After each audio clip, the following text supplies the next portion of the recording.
పొగ ఆవిరిని కలుగజేసేదను.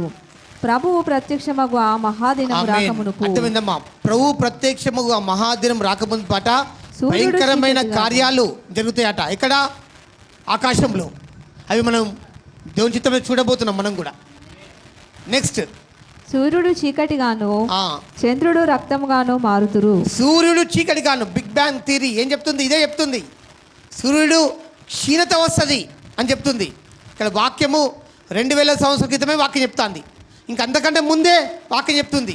ప్రభు ప్రత్యక్షము మహాదినం రాక మునుపు సూర్యుడు చీకటిగాను చంద్రుడు రక్తవర్ణంగాను అవుతాడు. నెక్స్ట్ ఏం జరుగుతుంది? అప్పుడు ప్రభువు నామమును బట్టి ప్రార్థన చే వారందరూ రక్షణ పొందుదురు. Those who prayed in the name of Jesus Christ, యేసుక్రీస్తు నామములో ఎవరైతే ప్రార్థన చేస్తారో వారు మాత్రమే రక్షింపబడతారు. హల్లెలూయా. హల్లెలూయా. యేసుక్రీస్తు నామానికి ఉన్న శక్తి ఏంటంటే మనల్ని